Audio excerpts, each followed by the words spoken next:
Case लगा के जेलों में ठूस के इस तरह से ये यत्नाएं दे रहे हैं, तो उनके ऊपर केस नहीं लगना चाहिए, उनके ऊपर कोई बात नहीं करना चाहिए। क्यों कहा जाता है कि कानून सबके लिए एक है, सबके लिए कानून एक है, तो क्यों ऐसे? क्योंकि आज डंके एक चोट पे जाके पुलिस क्या बोलती है, सुनो गांव वाले सभी लोग सुनो, हम शिकार करने आए, हम 5 साल बाद बाहर तो आ गए, लेकिन जिएंगे कैसे? हमारे पूरी खेतों को पानी बहा के ले गया, पूरा खेत मैदान बन गया, हमारे घर उजड़ गए, हमारे पेड़ पौधे उजड़ गए, हम कैसे जिएंगे? हमको जिंदगी जीने का भी एक सहारा चाहिए। लेकिन मेरे को सबसे ज्यादा चिंता इस बात की है कि आज जो आदिवासी की बात कर रहे हैं, आदिवासी के लड़ने की बात, आदिवासी तो लड़ ही रहे हैं, लेकिन उनके सिवाय भी हर देश के हर कोने से, जैसे आज इस मंच में जितने हमारे साथियां बैठे हैं, आप सब हैं, चाहे मीडिया कर्मी हो, सब मिल के जो चीज आदिवासी के लिए हमेशा आवाज उठाई गई है और लड़ी जा रही है। अगर मान के चलो आज सुप्रीम कोर्ट का जो फैसला आया है, जो 5 लाख जुर्माना की बातें, अगर वो 5 लाख रुपए का जुर्माना भर दिया जाए, उसके बाद क्या होगा, इसकी चिंतन करने की जरूरत है। इसलिए ये फैसला जो मैं चाहता हूँ, हम पूरे आदिवासी लोग, हमारे जो पीड़ित वाले से भी बात हुई गोमपाड़ से, लेकिन ये नहीं होना चाहिए। वो इसलिए क्योंकि आज तो हिमांशु सर के ऊपर 5 लाख का जुर्माना डालेंगे और बाहर जाए, फिर कल को ये अरुंधति जी हो, आजाद जी हो या नंदिनी जी, सबके ऊपर आएगा और आप सबके ऊपर आएगा। क्या आपके पैसे ही बरत रहे हैं? क्यों? हम सच्चाई की लड़ाई लड़ रहे हैं, तो उस सच्चाई की लड़ाई के लिए हम जुर्माना क्यों भरे? यह नहीं हो सकता है। मेरी भी केस सुप्रीम कोर्ट में चल रही है और 11 साल बाद मैं बरी हो गई हूँ, उसके बाद मैं आज मैं भाईजत क्या कर दिया, मेरे को 11 साल का कौन देगा? कैसे मेरे को छीन मिलेगा? और जब मेरे को जेल जाने से पहले जो यातनाएं दी गई है, जो करंट शॉट दिया गया, गुप्तांगों में पत्थर डाला गया, वो तो कलकत्ता की जो इलाज करवाए हैं वहां से उसकी प्रूफ भी मिली, मेडिकल प्रूफ। उसके बाद भी मुझे उम्मीद नहीं है, सुप्रीम कोर्ट तो यही कह रहा कि फैसला कल को बोल देगा सोनी सोनी ने झूठा मुकदमा चला दिया, तो क्या उसके बाद हमारे पर जुर्माना ठोकेंगे, तब जुर्माना भरेंगे? नहीं। उससे बेहतर है सुप्रीम कोर्ट से आज ही मैं ये ऐलान करके कहती हूँ, अगर ऐसा करने पर सुप्रीम कोर्ट अगर मुझे फांसी के फंदे में चढ़ा देना, तो मैं उसके लिए मैं इतनी मतलब सम्मान के साथ तो रस्सी अपने गले में डाल दूं, लेकिन कभी मुकदमा को वापस नहीं लेंगे, ना तो हम जुर्माना भरेंगे। वो इसलिए क्योंकि हम सच्चाई के साथ लड़ रहे हैं। ये नहीं हो सकता हंसते हंसते हमारे अपनों के लिए, हमारे समुदाय के लिए, उन दलितों के लिए, उन भारत के ऐसे नागरिकों के लिए लड़ेंगे और मरेंगे। क्योंकि हमने जब जेल से निकला तो हम अपने लिए सोच के इस मैदान में नहीं आए, इस भारत देश हिंदुस्तान के उन लोगों के लिए आके लड़ाई कर रहे हैं। तो ये नहीं हो सकता। सुप्रीम कोर्ट की जो फैसलाओं को अगर हम उसको बहुत कमजोर बना के अगर उसके सामने घुटना टेकेंगे, तो ये सिर्फ एक व्यक्ति के लिए नहीं, कई लोगों के लिए यह मुसीबतें पैदा हो सकती है। मैं सबको ये कहना चाहती हूँ। और रही सवाल जो गोमपाड़ में जिस बच्चे का हाथ यहाँ कटा हुआ दिख रहा है, वो बच्चा 9वीं क्लास में है, वो पढ़ाई कर रहा है, उससे मेरी मुलाकात होती है। वो बच्चा ये कहता है कि नहीं दीदी, मैं जब स्कूल में जाता हूँ अपने हाथों को ढक लेता हूँ, ढकने के बाद ना चुपचाप रहता हूँ, मैं किसी को कुछ नहीं बोलता। क्यों नहीं बोलते? तो कहता है कि मेरे से पूछा जाता तुम्हारी उंगली को कैसे काटे, कौन काटा, क्या खाया, मैं क्या बताऊं? तो उस बच्चे के साथ का क्या यही ना था? तो आज ये फैसला करने के लिए उन सब की जरूरत है, बस्तर के उन आदिवासी की जरूरत है, भारत देश के उन आदिवासी की जरूरत है कि ये फैसला सिर्फ ना तो यहाँ बैठ के नहीं किया जा सकता, उस चीजों को तय किया जाएगा कि इसको आगे क्या करना है। उतने जैसे सोडी शंभू जैसे वहाँ मतलब इस हालात में गुजर रहे हैं, जिनके साथ इतना कुछ हुआ है और मार दिया गया है बिना जांच बिना कुछ हुए, इस तरह का आदेश देना। और यही नहीं है, बस्तर में कब नहीं, आज भी लड़ाई वहां नहीं रुकी है, आज भी वहां के लोगों को मारा जा रहा है, एनकाउंटर किया जा रहा है, महिलाओं के साथ रोजाना बलात्कार हुआ है। अभी कुछ दिन पहले तो जैसे मृत्यु थाने में एक महिला वहां बीन रही है, उसको उठा के ले गए जंगल में, उन कितनी क्रूरता के साथ उसका बलात्कार कर दिए। वो महिला जब वहां हम गए तो सीधा बोल रही है कि ये व्यक्ति मेरा बलात्कार किया, लेकिन उसके बाद उनको पूछे गए क्यों सर आप बलात्कार करने के लिए हमारी बेटी बहन की लाए हो, क्या क्यों कर रहे हो? तो बताए नहीं, तो वो महिला बोलती यही किया है, दिन दाड़े मेरे साथ बलात्कार किया। पेट में रहने वाली महिलाओं के साथ बलात्कार होता है और उसके उनको ये भी नहीं दिखता है कि ये पेट में है। वो महिलाओं को मैं बोलती हूँ कि क्यों आप लोग अपने आप को बचा के क्यों नहीं रहते हो? तो ये बोलते हैं कि नहीं, अगर हम पुरुषों की तरह जंगल की ओर भागे, क्योंकि पुरुष तो भागी जाते हैं, जैसे रह जाए तो उनको या तो गोली चलाई जाती है या तो उनको इतनी बुरी तरह से मार के जेलों में ठुसा जाता है। इसलिए महिलाएं भरना इसलिए नहीं चाहिए कि छोटे छोटे बच्चे रहते हैं, वो महिला नहीं बोलते। तो एक महिला कहती है कि मैं पेट में हूँ, मेरे साथ ऐसा नहीं करेंगे, ये सोच के मैं अपनी आंगन बैठी थी। लेकिन उस महिला को घर के अंदर ले जाए, उसका पेट उभरा हुआ, 10 लोगों ने मिलकर उसके साथ बलात्कार किया, उसके साथ पूरे निवस्त्र किया, उसके बाद उसका पूरी वीडियो बना, और वही नहीं उनको ब्लाउज और पेटीकोट पहना, पीछे बांध के ले जाके 2 बजे रात उस महिला को छोड़े। उसका क्या ये सब चीजों को क्या सुप्रीम कोर्ट या देश को क्या ये नहीं दिखता, सरकार को क्या ये नहीं दिखता? कितना अभी जैसे बुर्कापाल में 111 लोग को बरी कर दिया गया, लेकिन ये सोच रहे हैं कि न्यायालय बहुत अच्छा इंसाफ दी है, हम जीत गए। ये नहीं, आज वहाँ बुर्कापाल के लोग ये कह रहे हैं, दीदी आप कहाँ हो? मैं बोली मैं दिल्ली में जा रही हूँ। तो दिल्ली वाले साथियों को, दिल्ली के लोगों सभी को आप बताइए, हम 5 साल बाद बाहर तो आ गए, लेकिन जिएंगे कैसे? हमारे पूरी खेतों को पानी बहा के ले गया, पूरा खेत मैदान बन गया, हमारे घर उजड़ गए, हमारे पेड़ पौधे उजड़ गए, हम कैसे जिएंगे? हमको जिंदगी जीने का भी एक सहारा चाहिए। हमारी आवाज को दिल्ली के साथियों को बताया जाए कि हम कैसे जिंदगी आगे जिएंगे। तो वो 5 सालों को कौन देगा? कैसे हो? और कितने उनके पुरुषों की, उनकी महिलाएं चली गई है, कितने लोगों के माता पिता मर चुके हैं। ये सारे चीजें हो, चाहे कांग्रेस गवर्नमेंट है चाहे भाजपा है, तो आदिवासी के लिए तो पूरे खतरा। आप धर्म के नाम से भी मार रहे हैं, धर्म में भी एक आदिवासी के साथ ये कर रहे हैं। जैसे इड़मे मरकाम अभी 1.5 साल होने को है, अभी जेल में बंद है। वो उस महिला बहन ने क्या किया था? ये की आवाज उठाई थी कि नंदराज पहाड़ में जो 25-30 हजार आदिवासी 7-10 दिनों से वहां पर धरना प्रदर्शन हुआ, वो अडानी उस जगह पे जाके अपना मतलब माइनिंग करने के लिए, उसके लिए उसने आवाज उठाया। उस पहाड़ के कारण हमारे 6-7 लोगों को मतलब भगा के गोली मार के उनको मार दिया गया और उनको नक्सल का नाम दिया गया। और आज 10-15 लोग उस पहाड़ की वजह से जेलों में बंद है। और वो इड़मे मरकाम को भी जेल में बंद किया गया।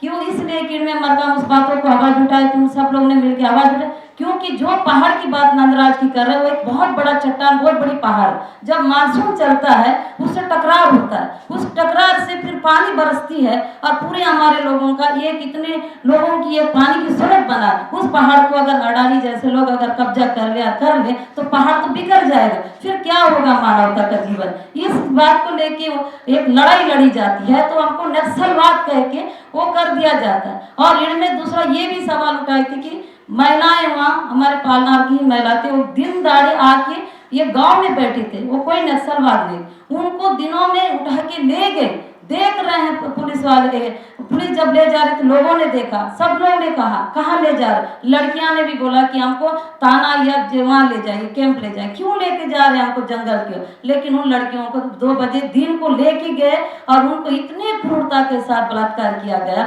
चीख रहे थे, चिल्ला रहे थे, आवाज दे रहे थे हमको बचाओ, लेकिन कैसे बचाएं? और उसके बाद उनको मन इच्छा क्रूरता के साथ बलात्कार किया। उसके बाद गोली चलाने की आवाज आई तो गोली तुरंत जिले में पैक कर दिए। उसके बाद सबको मीडिया में चला दे रहे हम 2 नक्सलियों को मुठभेड़ में मार गिरा। जब उसके डेड बॉडी में जाकर देख रहे हैं तो उस लड़कियों की बाल नहीं थे, कान नहीं थे, नाक नहीं थे, उनकी गुप्तांगों को फाड़ दिया गया था। इतना क्रूरता के साथ ये चीजें, आज भी बस्तर में क्या चीजें खत्म हो गई है? नहीं हो गई है। ऐसे ही बस्तर का हालत चल रहा है। जैसे तारबल्ला में 5 लड़कियों को वहां पर बलात्कार किया गया, जबकि ये मतलब पुलिस पूरी तरह घेर लिया, बैरिकेड लगाए, जैसे पुलिस खड़ी हो गई, परिवार आ गए, पूरी वहाँ के गांव के लोग आए, बोल रहे हमारे बच्चों को क्यों ऐसे चीखने की आवाज आ? नहीं, कुछ नहीं हो रहा। उनको पहले टांगों में गोली मारे, फिर उनकी क्रूरता के साथ बलात्कार किया गया और उसके बाद फिर से गोली चलाई गई और उनके सामने जिलियों को बांध के बोल दिया गया नक्सलवाद को मार गिरा है। बस ये चीजें चलती जा रही। इसलिए इड़मे मरकाम बोलती थी कि देखो जेल जाने को तैयार हूँ, मरने को भी तैयार हूँ, लेकिन मेरे साथ बलात्कार कभी नहीं होना चाहिए। इससे मैं थोड़ी भयभीत हूँ। इसलिए भयभीत हूँ कि इतने को बॉडियों को देख रहे हैं, क्या हाल करें? ये स्थिति है। अगर मान के चलो इतना कुछ हो रहा है, आज तो सुप्रीम कोर्ट ने ये बोल दिया है कि नहीं, या मासूम पर मतलब 5 लाख का जुर्माना। कल को और भी हमारे साथी लड़ेंगे, उनके ऊपर यही कहेंगे कि 5 लाख का या 2 लाख का। लेकिन कब तक पैसे की बात नहीं है, बात है पूरे आदिवासी समुदायों की लड़ाई को कमजोर करने का ये तरीका है और ये नहीं होना चाहिए। इस बात से तो हम बिल्कुल भी मैं सहमत नहीं हूँ। हम आदिवासी बिल्कुल नहीं, तो इससे हमको हर बार घुटना टिकाया जाएगा। तो क्या कि अभी मान के चलो बुर्कापाल वाले के लिए करे ना सरकार, केंद्र सरकार करे, राज्य सरकार करे, कुछ तो करे। जितने लोग आदिवासी को 10 साल 5 साल 6 साल रख के उनकी बेइज्जत रिहा कर दिया जाता है, उसके बाद उसको पूछते तक नहीं है। और वो जो इस तरह फर्जी केस लगा के जेलों में ठूस के इस तरह से ये यत्नाएं दे रहे हैं, तो उनके ऊपर केस नहीं लगना चाहिए, उनके ऊपर कोई बात नहीं करना चाहिए। क्यों कहा जाता है कि कानून सबके लिए एक है, सबके लिए कानून एक है, तो क्यों ऐसे? क्योंकि आज डंके की चोट पे जाके पुलिस क्या बोलती है, सुनो गांव वाले सभी लोग सुनो, हम शिकार करने आए हैं। मतलब पहले हमारे आदिवासी जंगलों में शिकार करते थे, आज वहाँ की डीआरजी, वहाँ की बस्तर बटालियन, कई तरह के चीजों का एक मतलब संगठन बना के पुलिस बनाए। हम शिकार करने आए, बिना शिकार करे बिना कुछ मिले हम कैसे जाएंगे? इसलिए उठा के गांव के किसी भी व्यक्ति को ले जाएंगे, महिला का बलात्कार करेंगे, और उसके बाद क्या बोल, ए सुनो तुम्हारे साथ सरकार नहीं, सरकार हमारे साथ 10 बार आएंगे, तुम्हारा बलात्कार करेंगे, ऐसे एनकाउंटर करके हम चले जाएंगे, हमारा कोई बाल बाका नहीं कर सकता। इसलिए क्योंकि सरकार हमारे साथ है। वही चीज का आज सुप्रीम कोर्ट भी ये इस तरह फैसला देके ताकत पैदा कर रहे थे। इससे होगा क्या? तो ये बातें कह के पुलिस, जैसा सरके गुड़ा में हुआ, उसके लिए जब आयोग ने कह दिया कि निर्दोष आदिवासी को वहां पर मारा गया, तो क्यों एफआईआर नहीं हो रहा, क्यों उनको जेलों में नहीं ठूसा जा रहा? जब तक इस तरह के अपराधी वो पुलिस लेवल में रह के जो सरकार जो करे, सरकार भी एक तरह की गुंडागर्दी करके वहाँ लोगों को छोड़ रखा है। मन चाहे जैसा चाहे वो पुलिस अपने दम मतलब बंदूकें लेके ये चीजें कर रही है।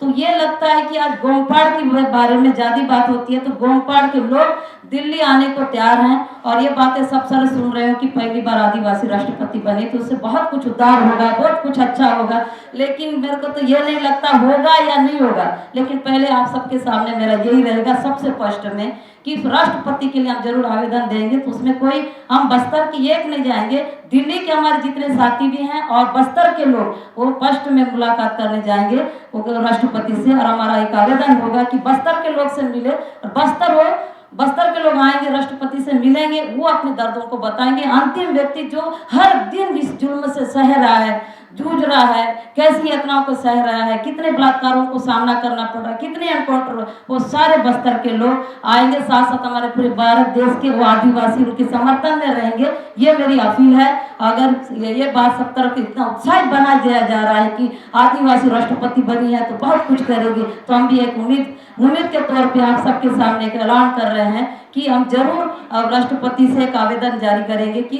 हमारे बस्तर की टीम से मिले, बस्तर वासी से मिले, साथ साथ हमारे दिल्ली से भी कई कुछ सामाजिक कार्यकर्ता संगठन, ये सर इसलिए बात ये भी आती, आदिवासी है तो ये लोग क्यों, ये बात नहीं। आज आदिवासी और दिल्ली में रहने वाले या कहीं रहने वाले, क्योंकि हम सब एक मानव जाति के एक हैं, तो ये लड़ाई हम सब मिलके ही लड़ रहे हैं। सोनी सोनी को सिर्फ एक आदिवासी ही बाहर नहीं लाए, सोनी सोनी को लाने के लिए पूरे देश के लोग, हर वर्ग के जाति वर्ग के लिए, हम जातिवादी की बातें कभी करते नहीं है, ना लड़ेंगे ना करेंगे। तो सबको जरूरत है बस्तर को बचाने के लिए, पूरे भारत देश में आदिवासियों को बचाने के लिए, दलितों के आज तो मुझे इस बात की बहुत फख्र और खुशी हुई कि आजाद भाई हमारे पास आए हैं। तो मैं आजाद भाई आते साथ यही बोली, आप दिल्ली में कदम रखे तो चलो ना बस्तर साथ चलते हैं, फिर बताते हैं कि बस्तर के उन जो जुल्म हो रहा है एक साथ मिलके हम गोमपाड़ से तो हमारे पीड़ितों को आगे बढ़ाएंगे, और सब मिलके चलो हम दोनों एक साथ आगे बढ़ने की कोशिश करते हैं। बाकी हमारे साथी तो है ही हमारे साथ। ये मैंने आजाद भाई आते साथ कहा, तो मुझे उम्मीद है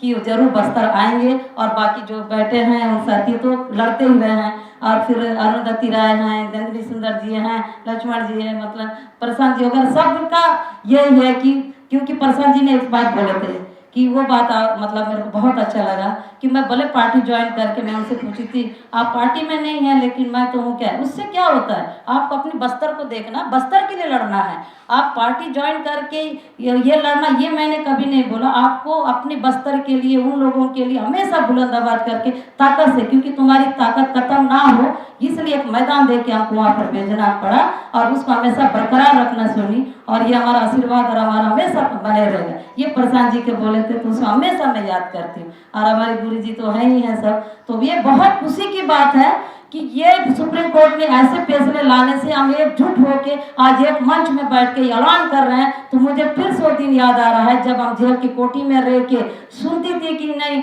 उस मतलब एक आदिवासी दलित सबके लिए एक आवाज उठी है, वो आवाज अब फिर से आज से शुरुआत हो चुकी है, ऐसा मुझे लगता है। और मैं इस विश्वास के साथ हूँ कि मैं ये लड़ाई अब बहुत बुलंदी तक छुएगी। इंकलाब जिंदाबाद।